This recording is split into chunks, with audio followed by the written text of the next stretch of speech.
education, assurances, adjustments to reporting and monitoring visits, other federal spending concerns, impact on equitable services. We do have Barb Scheer with us today who will be talking about that. Additional CARES Act funding and our new consolidated Title II Part A and Title IV Part A application. All right, good afternoon, everybody. This is Jonathan from Title IV Part A. And so diving right into the first agenda item. So what are the approved waivers for Titles II Part A and Title IV Part A that were permissioned under the CARES Act? And so what we want to first point out is that the waivers that we're going to discuss, they apply to federal fiscal year 18, or what we refer to in Maryland as the fiscal year 19 grant. So it is that current most active grant right now that is due to end June 30th of 2020. So that is the grant that we're referring to. You will see some of the federal language throughout this slide that refers to fiscal years 2018 and 2019. Just please remember that the Maryland FY19 grant is a 2-year grant. So it covers those federal fiscal years 2018 and 2019, but these waivers apply just to the FY19 grant. So we just want to be very clear about that up front.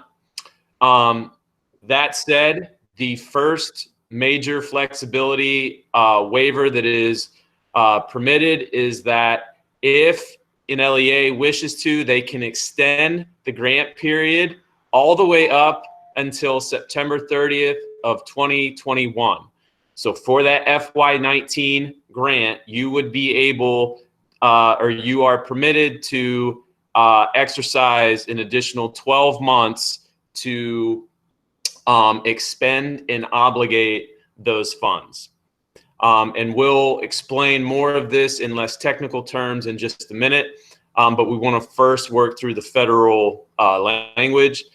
The second big waiver option, and this applies primarily to Title IV Part A, is that for the 2019 and 2020 school year, you do not have to complete a needs assessment. So as you know, through the federal statute, for the Title IV Part A grant, a needs assessment is required every 3 years. We are at that new, we are at the 3-year limit for the needs assessment. However, given the circumstances related to COVID-19 and school closure, a new needs assessment does not have to be performed for the 2019-2020 school year.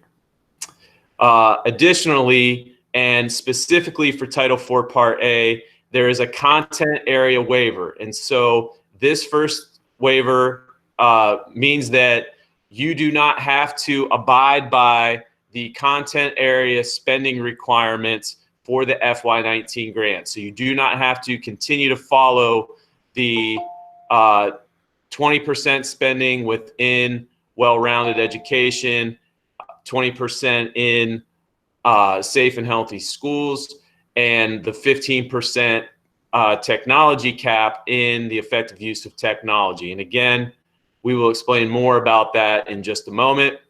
And that leads directly into the other major waiver, which is with regards to the 15% limitation for technology infrastructure.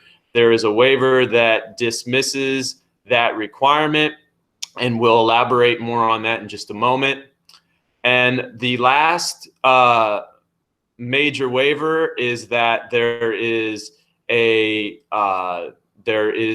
you do not have to follow the professional definition for professional development that is listed in the statute that is shown here at the bottom of the screen. There's a hyperlink there if you want to see what exactly the federal definition for professional development is. And I think Heather is going to elaborate a little bit more on that in just a second. Yeah, on the next slide, I'll discuss a few more specifics, but as you know, a requirement under ESEA is that any professional learning that is funded using federal dollars must be sustained, intensive, collaborative, job embedded, data driven, classroom focused, all of those things. It's not an or, it's an and. And this waiver allows professional learning that does not align to these descriptors to be funded using federal dollars. But JT's right. On the next slide, we'll go into a few more specifics. Thanks, Heather. Mm-hmm. So that was the real technical terminology that was actually in the federal waiver application that the MSDE submitted. So now, in just kind of making sense of this, again, we're referring to the federal fiscal year 18 or the Maryland FY19 grant. And so what this does is it allows the Maryland State Department of Education to permit LEAs to disregard content area spending requirements for Title IV Part A. So as previously stated, we've always discussed that the statute outlines that at least 20% has to be spent in well-rounded, at least 20% has to be spent in safe and healthy schools, and a portion of funds must be spent in the effective use of technology for any allocation that is greater than or equal to $30,000. However, with this waiver, it relinquishes LEAs from having to abide by those percentages. And so that means that if an LEA chose or elected based on their needs of the district, you would not even have to spend in each content area if you did not want to. So you can really reallocate and repurpose your funding within any of the three content areas to address your current and anticipated needs. Second, it dismisses the spending limits on technology infrastructure. So, as the statute states, for any allocation 30,000 or more, greater than or equal to 30,000, a portion of funds has to be spent in the effective use of technology content area, of which there is a 15% technology infrastructure cap on spending in that content area. This waiver allows you to dismiss that spending limit, and you can far exceed the 15% cap in the effective use of technology content area, again, to address your LEA needs. The third big point is that LEAs may forego completing a needs assessment for this 2019-2020 school year. So that means for Title IV Part A, the next needs assessment would not be required until you are getting ready to complete the FY 2022 application. And Heather is going to elaborate more on the professional development. Yeah, so in the current environment, it's definitely more difficult to ensure that professional learning is job embedded and sustained. It's not impossible to do given the way educators can convene virtually, but it's certainly more difficult. And this waiver alleviates the local school system's burden to ensure that the professional learning that is being delivered is job embedded and sustained.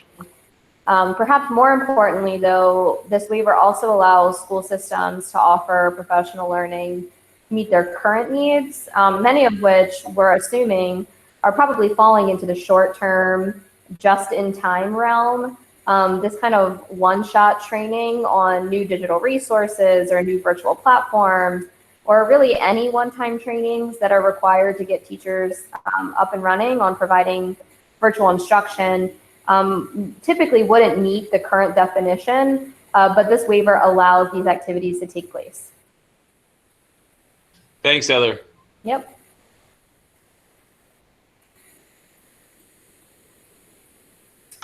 All right, so implementing and documenting the LEA waiver options. What remains consistent is that regardless of how or what waiver options you elect to use, prioritizing resources to schools with the highest needs still remains a top priority. So the changes that LEAs decide to make should definitely be directed towards the schools of highest need. And the way that these changes, or the way that the documentation for the use of these waiver options is going to be documented, is through budget amendments. And so we've listed here just a few examples of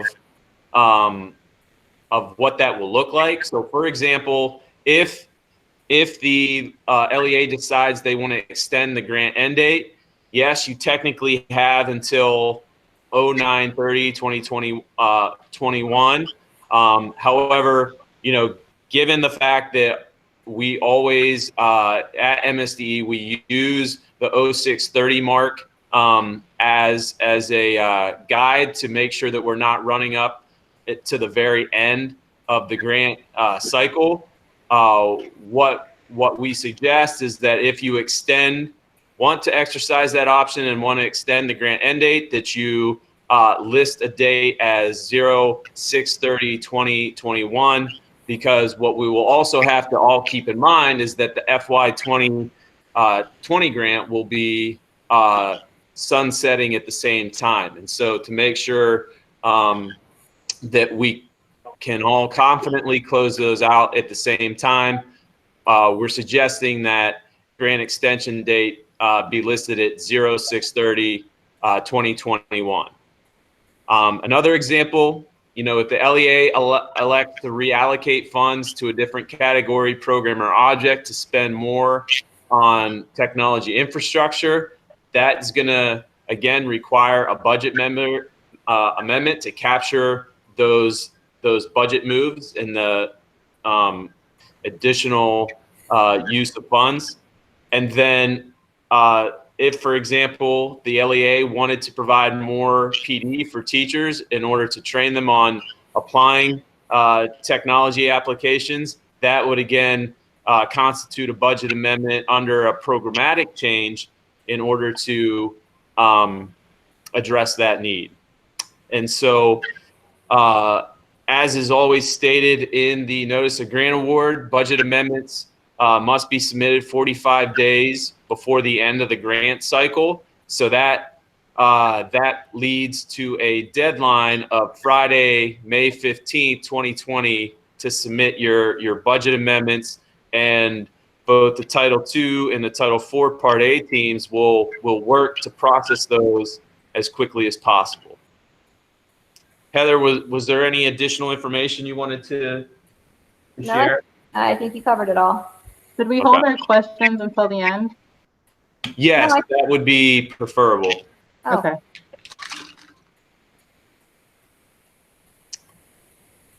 Assurances.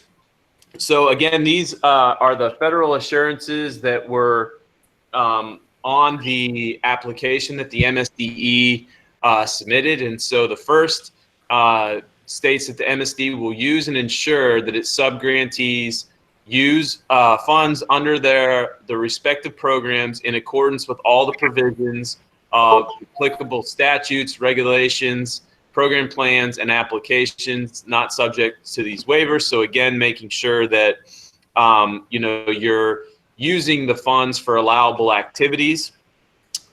The MSDE will also work to mitigate and ensure that its subgrantees work to mitigate any negative effects, if any, that may occur as a result of the waivers. And lastly, the MSDE will provide the public and all LEAs in the state with notice of and the opportunity to comment on this request by posting information regarding the waiver request, and the process for commenting is captured on the state website. And that's the State Board of Education website, where they have meeting minutes and memos posted and linked that you can view using the provided hyperlink with this presentation.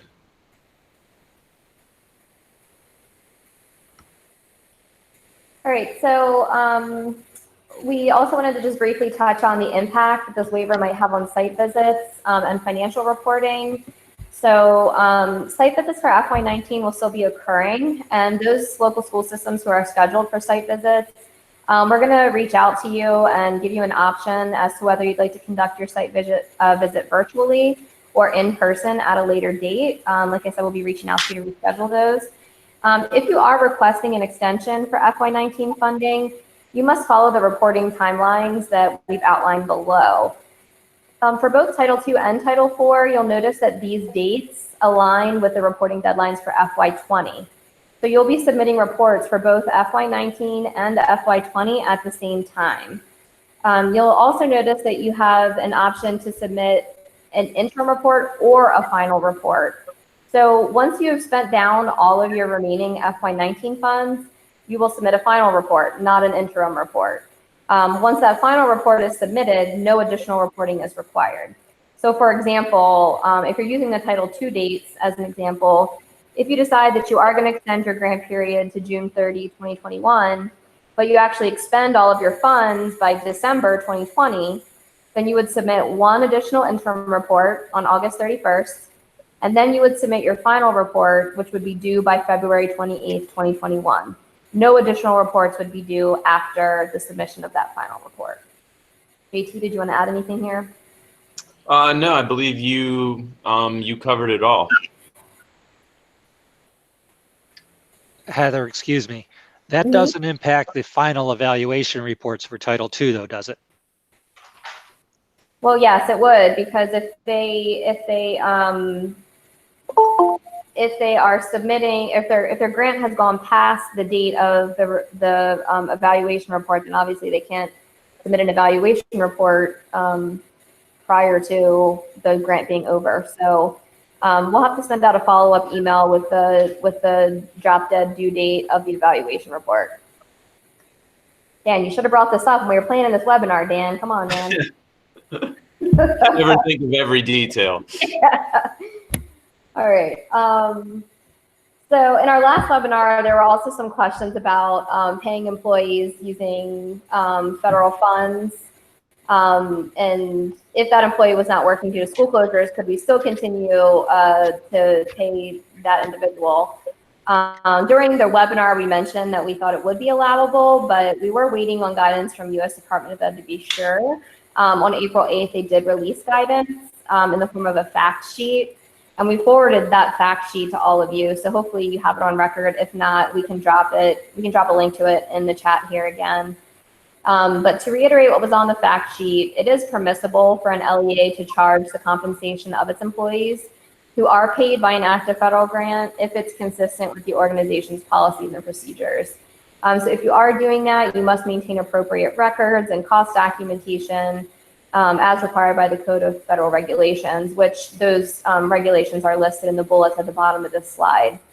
The documentation requirements are also hyperlinked in the fact sheet that was sent to you, but again, in just a minute, we'll drop it in the chat box for you.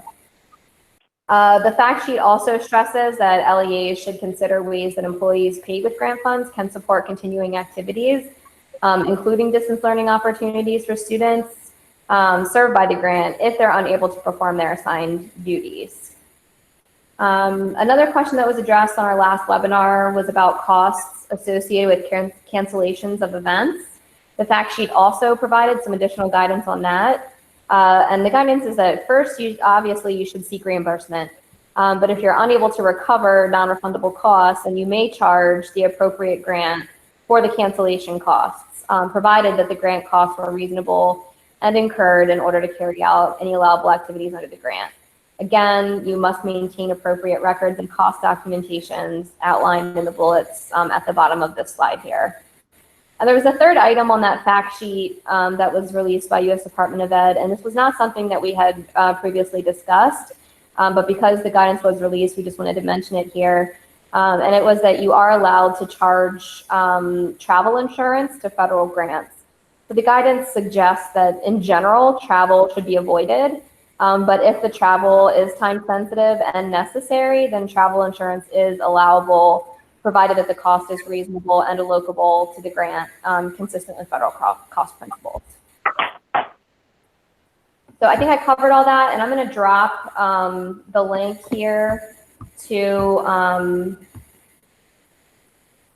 the fact sheet in the chat right now. So if anyone did not receive it, there's a link to it right there. Thanks, Heather. Yep. All right, and next, our very own Barb Scher is with us, and she's going to talk about the impact on non-publics regarding equitable services. Hey everyone, thanks Jonathan and Heather for including the equitable services, because there are implications for equitable services as it relates to CARES, and then another funding source that'll be coming down the pike, which is the GEER, the Governor's Emergency Education Relief Act. So as we continue to plan, as these funds are released, earlier, some of the waivers were shared with you already regarding Title II and Title IV, but programs will continue to follow the regulatory procedures for equitable services under Section 8501. This, of course, includes consultation. So once funds are made available to local school systems, you will need to reach out to your publics for consultation regarding the additional funds. I do just want to give a heads up that on the MSDE website, where you get the non-public schools, email addresses are not provided. So this may create a challenge, but I am working with the certification office to obtain email addresses, and they will be made available to you hopefully within the next week or so. I do want to mention that as those addresses are made available to you, if you have non-publics you do not have email addresses for, please reach out to either Jonathan, Heather, or myself, and I'm happy to work with you to obtain that information. Also, in the spirit of consultation, I just want to address a few things regarding the FY19 grant. And of course, with consultation, one of the topics that you should be including in consultation is around carryover. We do anticipate that local school systems will have carryover from their grant. And if that applies to your program, equitable services carryover at this time should remain in equitable services. And again, I just encourage you to keep this as a consultation topic with your non-publics. So as we continue to navigate these waters, an FAQ has been created for equitable services and will be made available to superintendents and posted on the MSDE Ombudsman webpage, hopefully within the next week or so. And I'm sure Heather and Jonathan will send that to you when that becomes available.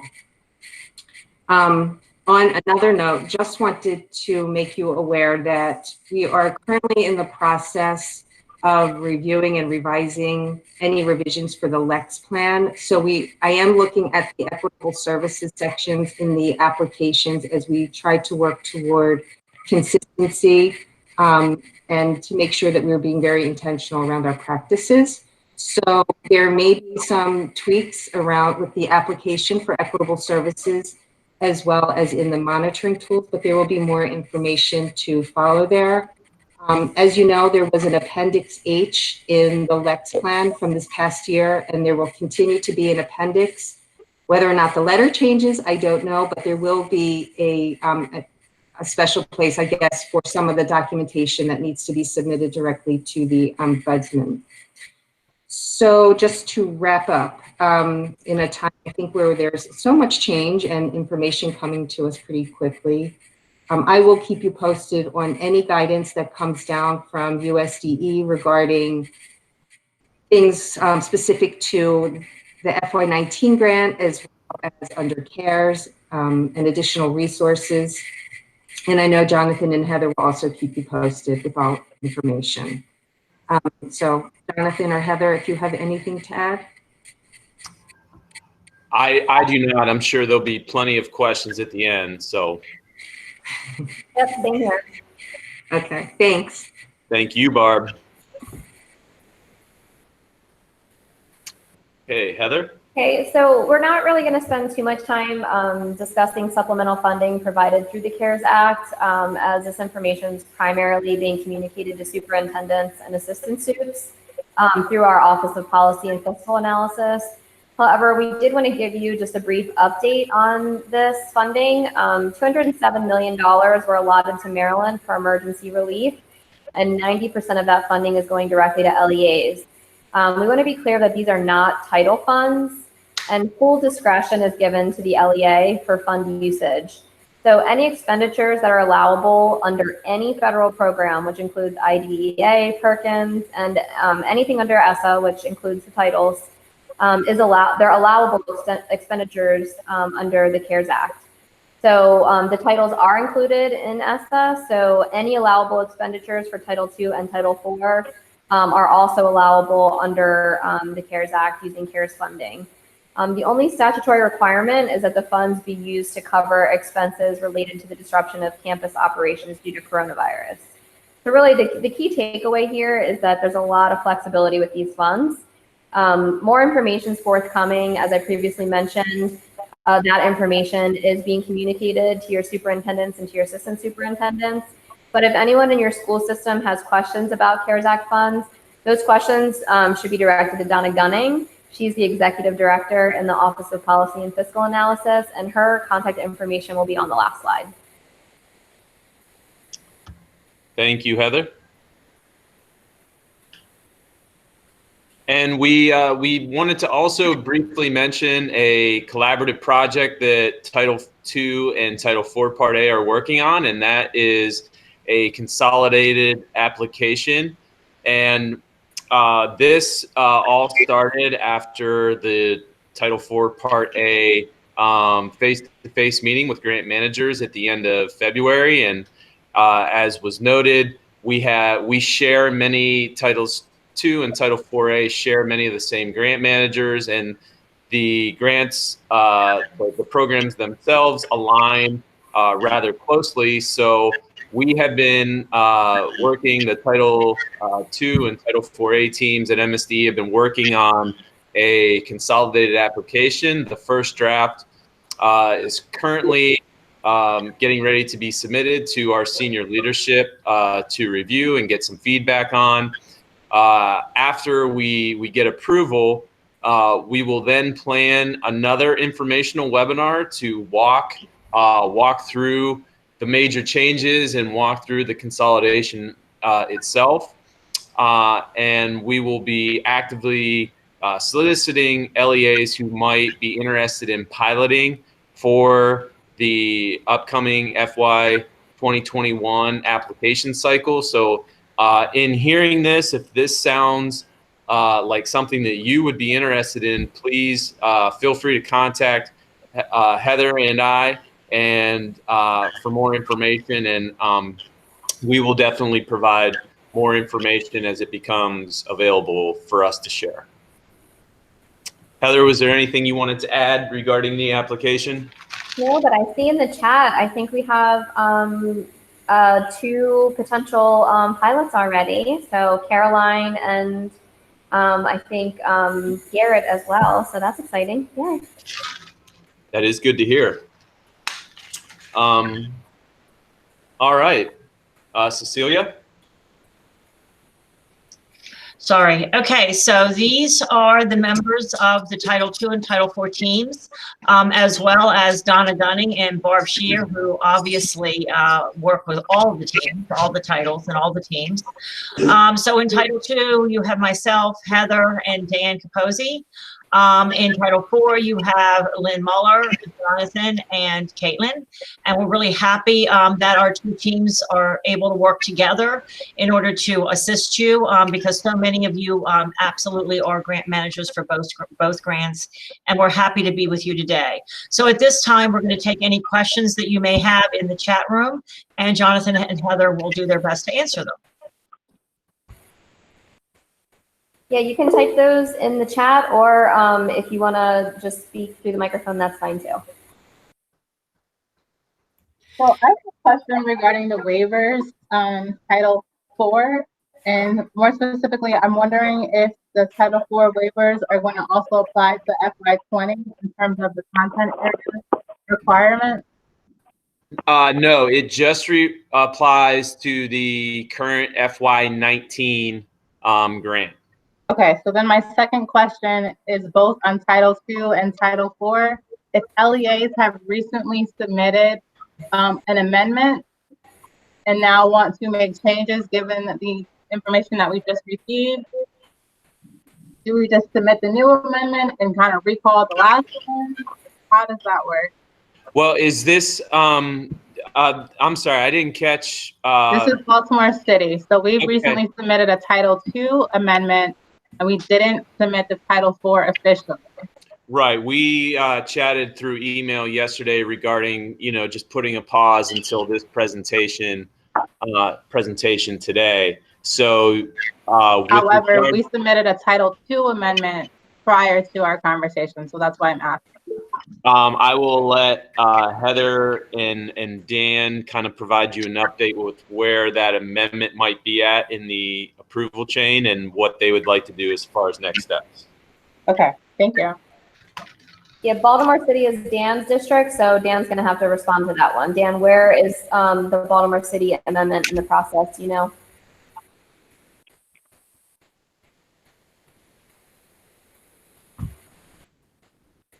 Okay, Dan? You think he's Sorry, muted? I was muted.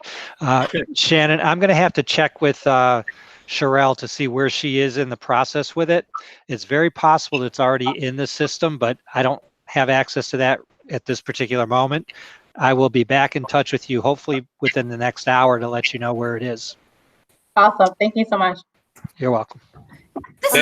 Thanks, Dan. And just as a general note, with regards to budget amendments, remember that the goal should also be to try and minimize the amount of amendments that are submitted. So as a technical note, just remember that you can select multiple amendment options for the same amendment. So as an example, if you wanted to extend the grant end date and also make a programmatic change and reallocate funds, you can do that within the same amendment. You would not have to submit 3 separate amendments.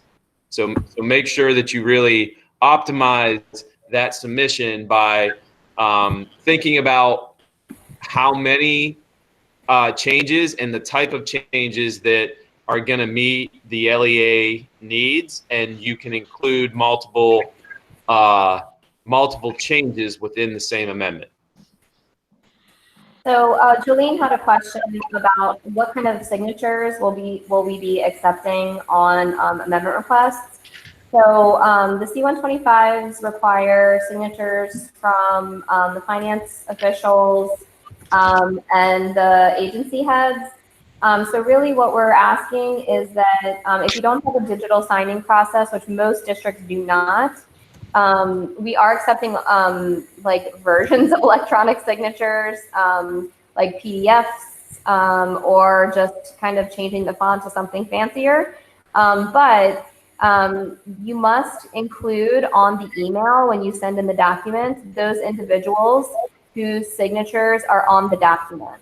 So for example, you need to copy the finance official whose signature is on the document in the email. By copying them, that is letting us know that they really truly did sign the document. And then of course we would like this to be followed up with a hard copy with original signatures when it's possible. Yeah, another great point. Thanks, Heather. I also want to just point out one thing that we didn't mention about the pilot for the title, the consolidated application. By telling us that you're interested right now, basically what that is that's going to get you in on the next webinar, the informational webinar, where we're going to go over the document. That is not a commitment to actually piloting. So if you do express interest to us that you're interested in learning more about it, it doesn't necessarily mean that you're committed to piloting. It just means that you'd like to be invited to the informational webinar where you're going to see the document, and then you can make a more informed decision regarding whether or not you're going to pilot. So I just want to be clear about that. And thank you to Calvert and Montgomery for showing interest.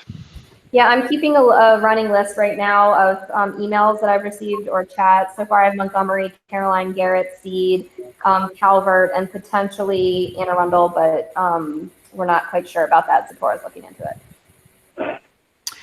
Hey, this is Doreen from Frederick County. I have a question for Barb, if I can ask it, please. Sure.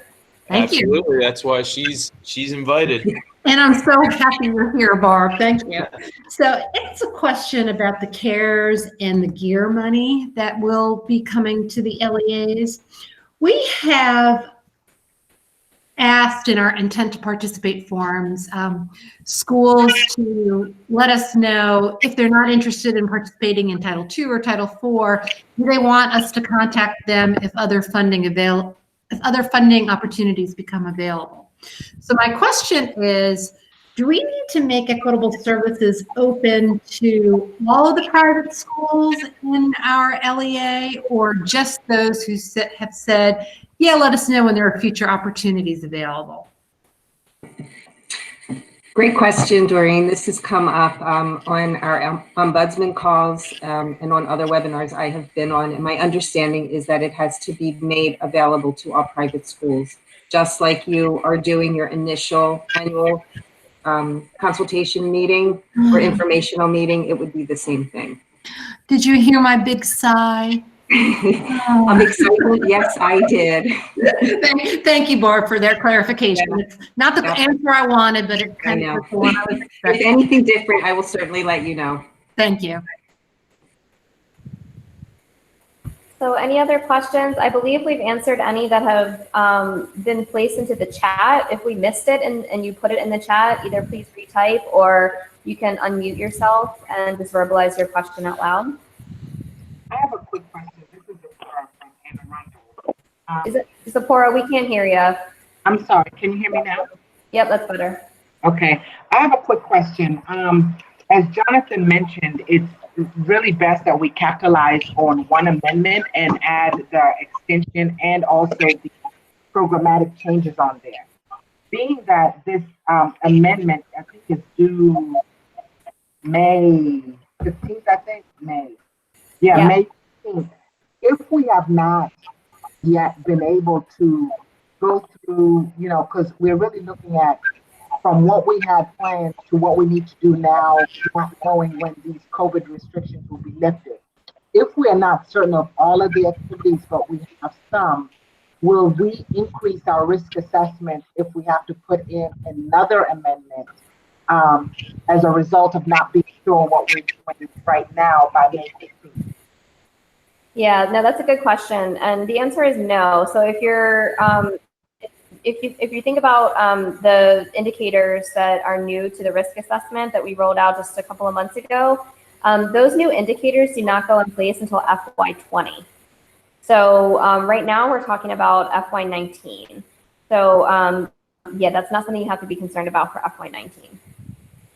Yeah, and we acknowledge that, these are very, everyone to some extent is in quite uncharted waters. So in keeping with the theme of flexibility, trying to be flexible and understanding with regards to the LEA needs and how to capture and reflect that through amendments. Barb, we have a question in the chat room for you to explain the Lex amendment. It's the Lex plan. It's the local school systems. Strategic plan. Yeah, thank you. It's just, I guess it's the acronym we've been using. It's not LEX, it's LECS. Yeah. It's the local ESSA consolidated plan. So there's a question in here, JT, I think it's for you, from Latrice. While the needs assessment is waived for FY19, I heard Jonathan say it will be required for FY 2022 application. Does this mean for the next application that is due in October? Can you say that last piece again? Does this mean that it is due for the next application that is due in October?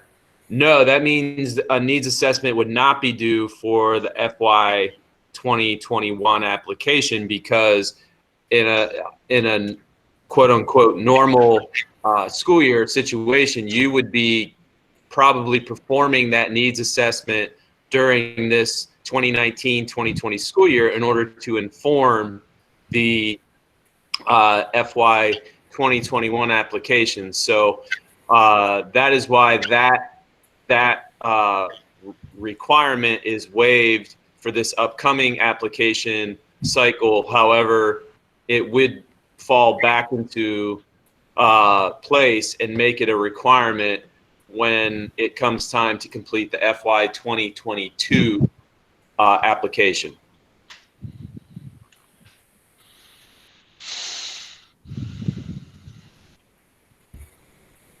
Okay, any other questions here?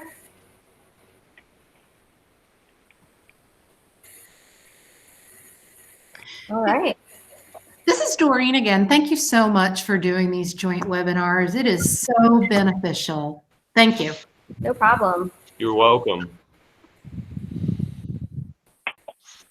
All right, well, I think if there are no further questions, then we're going to wrap up here.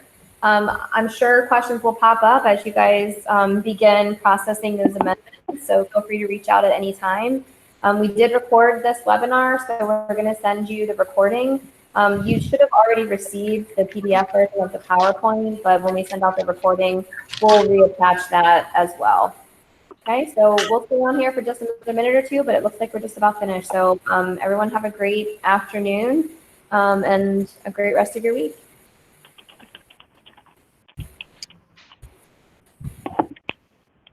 And I'm going to stop sharing my screen. Again, thanks everyone for joining in and participating and working through some of those technical difficulties at the beginning, and also, you know, working through these challenging times that everybody's experiencing with school closure.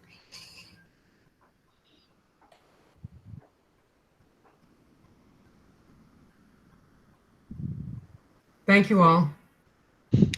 You are welcome. Thank you.